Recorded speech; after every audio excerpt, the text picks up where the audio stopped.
خدا سلام عرض می کنم خدمت همه شما شاگردان عزیز. امیدوار هستم همگیتان خوب، صحتمند، سالم و سر حال باشین. بخیر به درس امروز حاضر شده باشین و آماده یک درس جدید باشین. شما را خوش آمدید میگم به یک درس دیگه. ما در مضمون جیولوژی در صنف دهم ما امروز به ادامه درس های قبلی خود یک درس جدید، یک موضوع جدید را در مضمون جیولوژی میخوانیم و از همین طریق میتونیم با انواع جدیدی از سنگ ها در علم جیولوژی هم آشنا شویم. همون قسمی که همه شما عزیزان میفهمیم، ما در درس قبلی در مورد انواع سنگ های رسوبی کلاستیکی صحبت کردیم. در کل فهمیدیم که سنگ های رسوبی از اثر تخریب، فرسایش و فرسوده شدن سنگ های از قبل وجود داشته، مثل سنگ های ناریه، مثل سنگ های راسته قبلی و سنگ های متحوله ایجاد شده. به دو دسته اساسی تقسیم شده: سنگ های رسوبی کلاستیکی و سنگ های رسوبی غیر کلاستیکی. با سنگ های رسوبی کلاستیکی آشنا شدیم، با انواعش مثل شیل ها، مثل ریگ سنگ ها و کانگلومیرات ها آشنا شدیم. برای حمایت از ما چینل بیگم اکادمی را سابسکرایب کنید و سپس زنگوله را فشار دهید تا به تمام ویدیوهای درسی ما دسترسی داشته باشید و از آنها مستفید شوید. در درس امروز در مورد انواع سنگ‌های رسوبی غیر کلاستیکی می‌خوایم صحبت کنیم. عنوان درس امروز ما انواع سنگ‌های رسوبی غیر کلاستیکی هست و این درس ما شامل صفحه 46 و 47 کتاب جیولوژی می باشه. به شکل کلی اهداف ما در درس امروز این هست که بفهمیم سنگ‌های رسوبی غیر کلاستیکی چه نوع سنگ‌هایی هستند و همین قسم با انواع سنگ‌های رسوبی غیر کلاستیکی آشنا شویم. از جمله با سنگ رسوبی کیمیاوی آشنا شویم، سنگ‌های کربناتی، آهکی را بشناسیم که چه نوع سنگ‌هایی هستند و همین قسم اگر تانستیم سنگ‌های تبخیری را هم با هم دیگه می‌خوانیم و اگر نتونستیم بخیر سنگ‌های تبخیری باشه به درس بعدی. پس از همه شما عزیزان می‌خوایم که قلم و کتابچه‌تان پیشتان باشه، نکات مهم درس امروز را حتما یادداشت کنید تا زمانی که درس امروز تمام میشه به اهدافی که داریم برسیم. عزیزان، سنگ‌های رسوبی غیر کلاستیکی عبارت از سنگ‌هایی میباشه که دارای تقسیم بندی‌ها و دسته‌بندی‌های متفاوت هست. از جمله یکی از سنگ‌های رسوبی غیر کلاستیکی سنگ‌های رسوبی کیمیاوی هست. سنگ‌های رسوبی کیمیاوی یک دسته از سنگ‌های رسوبی غیر کلاستیکی را تشکیل میده که این سنگ‌ها را اگر بخوایم تعریف کنیم میگیم سنگ‌های رسوبی کیمیاوی ترکیبی از مواد مختلفی هست که به شکل محلول در آب موجود می باشه. ترکیبی از مواد مختلفی که به شکل محلول در آب موجود باشه و بالاخره تحت شرایط مناسبی با موجودیت بعضی از تغییرات ممکن است تغییرات در آب و هوا باشه، یعنی تغییرات جوی باشه و یا هر تغییرات دیگه‌ای ممکن است که به دسته‌های مختلف دیگه‌ای تقسیم بندی شود. در کل سنگ‌های رسوبی کیمیاوی به ترکیبی از سنگ‌ها گفته میشه یا به سنگ‌های کیمیاوی رسوبی گفته میشه که در کل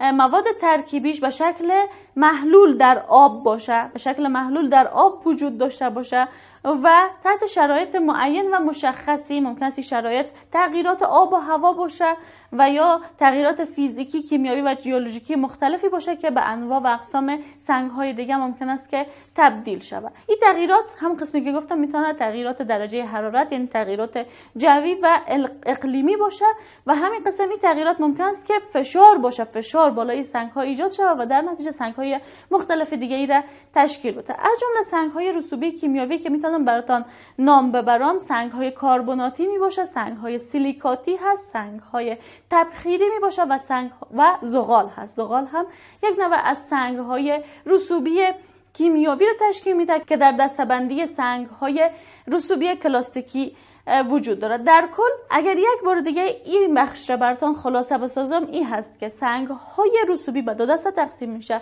سنگ‌های رسوبی کلاستیکی، سنگ‌های رسوبی غیر کلاستیکی. کلاستیکی رو روز قبلی خواندیم، دیگه تکرارش نمی‌کنیم. شما درس قبلی را اگر یاد ندارین حتما تکرار کنید.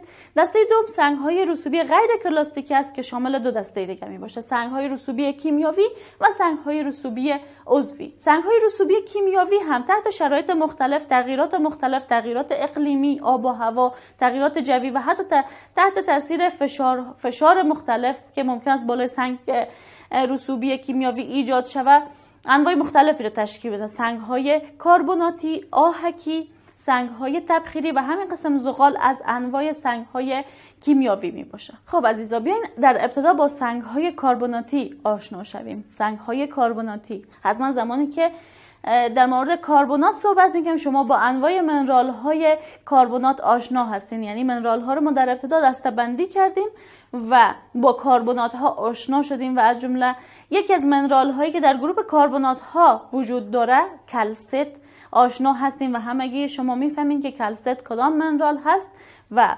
میفهمین که بله واقعا در گروه کربنات ها در منرال ها وجود داره. کلست همون کلسیم کربنات می باشه که در گروه منرال های کربناتی قرار داره و ما امروز در مورد سنگ های کربناتی میخوایم صحبت کنیم.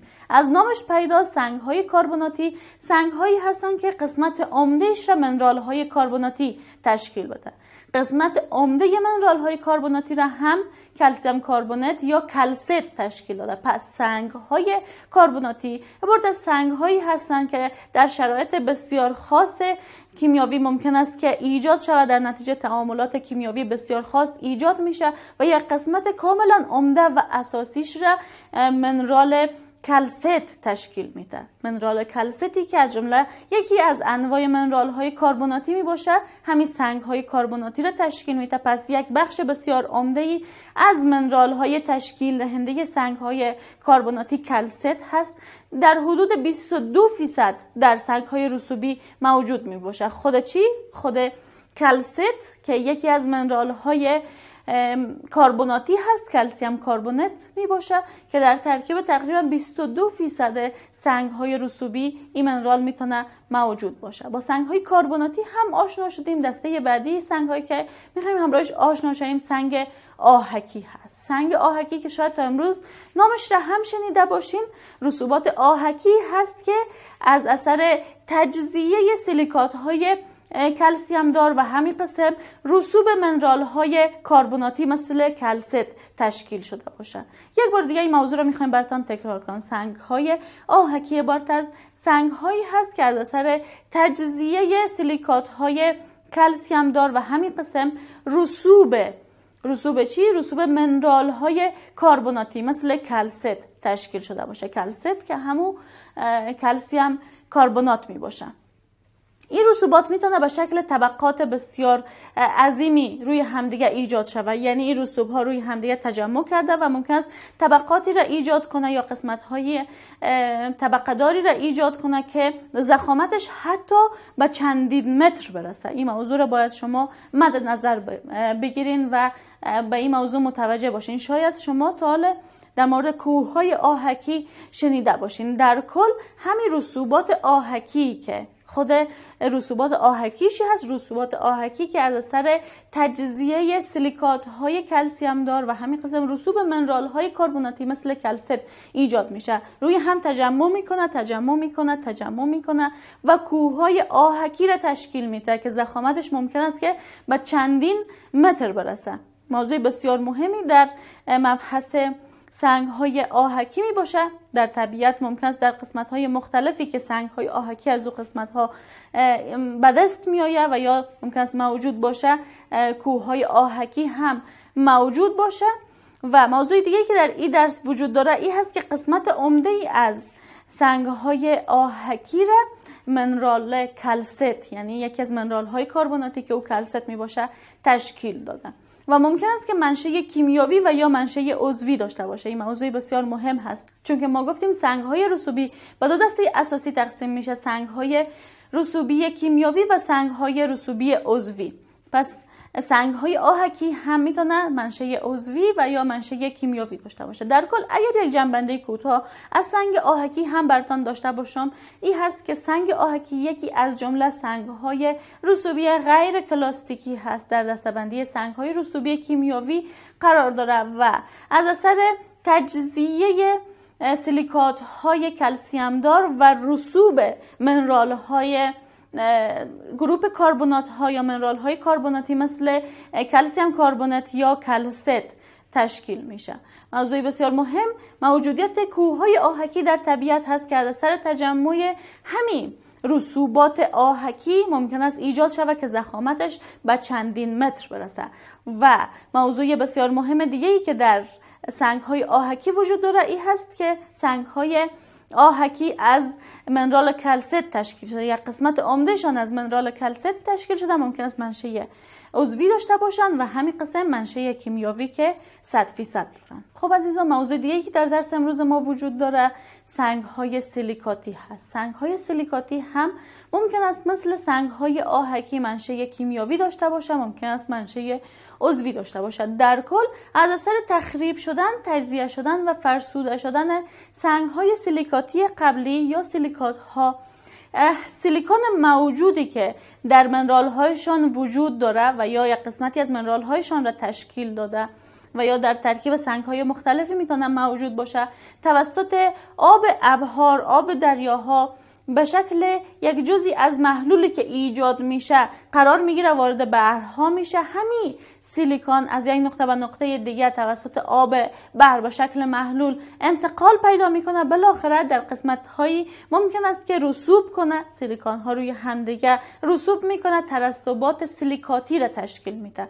یک بار دیگه براتون این موضوع رو تکرار میکنم تا کاملا بفهمین که هدف از سنگ‌های سیلیکاتی چی هست. سنگ‌های سیلیکاتی از اثر تخریب شدن، تجزیه شدن و فرسوده شدن سنگ‌های سیلیکاتی قبلی، سیلیکات‌های مختلف و همین قسم سنگ‌هایی که حاوی عنصر سیلیکون باشه ممکن است ایجاد شود. همین سیلیکون ممکن است که در آب حل شود، به حیث محلول در آب قرار بگیره، از یک نقطه به نقطه دیگه انتقال پیدا کنه و ممکن است که در بعضی از قسمت‌ها همین سیلیکونی که به حیث محلول در آب وجود داره رسوب کنه و این رسوبات سیلیکون بالای همدیگه قرار بگیره ترسبات سیلیکاتی را ایجاد کنه و در نتیجه همین ترسبات سیلیکاتی هست که بعد از مدت زمانی باعث ایجاد سنگ‌های سیلیکاتی شود. موضوع مهم دیگه‌ای که در این قسمت وجود داره، ممکن است بعضی قسمت‌های همین سیلیکونی که در آب به شکل محلول وجود داره توسط بعضی از موجودات بحری و دریایی جذب شود، و در مثال توسط بعضی از الژی ها جذب شود، توسط بعضی از دیاتم ها که یکی از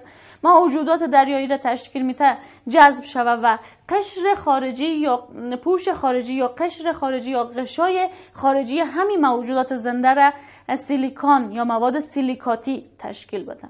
موضوع بسیار مهمی که در مورد سنگ‌های سیلیکاتی وجود داشت، اگر بخوایم به طور خلاصه براتون جمع‌بندی کنم، این هست که سنگ‌های سیلیکاتی از اثر تجزیه شدن، فرسوده شدن و تخریب سنگ‌های سیلیکاتی قبلی و همین قسم سنگ‌هایی که حاوی منرال سیلیکون، حاوی عنصر سیلیکون میباشه و حاوی منرال‌های سیلیکاتی میباشه ایجاد میشه. سیلیکون موجود ممکن است به شکل محلول در آب قرار بگیره، از یک نقطه به نقطه دیگه انتقال پیدا کنه. این سیلیکون ها ممکن است که در یک قسمتی به شکل مجموعی بالای یک دیگه تجمع کنه، ترسب کنه، حوزه ترسباتی سیلیکاتی را تشکیل بده یا ترسبات سیلیکاتی را تشکیل بده و انواع و اقسام سنگ های سیلیکاتی را ایجاد کنه. ممکن است همین سیلیکون موجود به شکل محلول در آب ابحار و دریاها توسط موجودات مختلف بحری و دریایی مثل دیاتم ها، مثل الژی ها جذب شود و همین پوش خارجی یا قشر خارجی این موجودات را از جمله الژی ها و همین قسم دیاتم ها تشکیل بده. درس ما هم در همین قسمت به پایان میرسه. ما در درس امروز در مورد انواع سنگ های رسوبی غیر کلاستیکی صحبت کردیم. فهمیدیم که سنگ‌های رسوبی غیر کلاستیکی به دو دسته اساسی تقسیم میشه: سنگ‌های رسوبی کیمیاوی و سنگ‌های رسوبی عضوی. در مورد سنگ‌های رسوبی کیمیاوی صحبت کردیم که تحت شرایط مختلف آب و هوا و یا فشار ممکن است که به انواع سنگ‌های کربناتی، سیلیکاتی، آهکی، تبخیری و همین قسم زغال را میتونه ایجاد کنه. از جمله با سنگ‌های کربناتی آشنا شدیم که قسمت عمده‌اش را یکی از منرال‌های گروپ کربنات‌ها یعنی کلست تشکیل میده. در کل در سنگ‌های رسوبی در 22% سنگ‌های رسوبی ممکن است که کلست موجود باشه. در سنگ آهکی هم کلست موجود هست. کوه‌های آهکی را در موردش فهمیدیم که از اثر تجمع همین ترسبات آهکی ممکن است کوه‌های آهکی و ضخامت‌های حتی چندین متر برسه. در مورد سنگ‌های سیلیکاتی هم صحبت کردیم که از اثر تجزیه شدن سنگ‌های سیلیکاتی قبلی و در کل سنگ‌هایی که حاوی عناصر سیلیکون باشه و مواد سیلیکاتی یا منرال‌های سیلیکاتی داشته باشه ایجاد شود که این سیلیکون‌ها ممکن است در آب به شکل محلول قرار بگیره، حوزه‌های ترسباتی سیلیکاتی را تشکیل بده و سنگ‌های سیلیکاتی را ایجاد کنه، سنگ‌های رسوبی سیلیکاتی را ایجاد کنه و یا هم مقداری از این سیلیکون موجود و محلول در آب ممکن است توسط بعضی از موجودات دریایی مثل الژی ها و دیاتم ها جذب شود. در درس امروز با شما 2 سوال را به حیث کارخانگی دارم، بهتر است بگم 3 سوال را به حیث کارخانگی دارم. کارخانگی اول شما این است که در کتابچه هایتان نوشته می‌کنید سنگ های رسوبی غیر کلاستیکی چه نوع سنگ هایی است و چند دسته تقسیم شده. در سوال دوم در کتابچه هایتان در مورد سنگ های رسوبی کیمیایی نوشته می‌کنید. در سوال سوم در کتابچه هایتان در مورد سنگ های کربناتی، آهکی و همین قسم سنگ‌های سیلیکاتی نوشته می‌کنید و روز بعدی به صنف میارین. درس‌ها را هم تکرار کنید، در هر قسمتی که براتون مشکلی یا سوالی ایجاد میشه یادداشتش کنید و روز بعدی از من بپرسین. تا روز بعدی که دوباره مضمون جیولوژی داریم، همه شما عزیزا را به خداوند بزرگ و بی‌نیاز میسپارم. قبل از آغاز درس بعدی وقفه کوتاه میگیریم.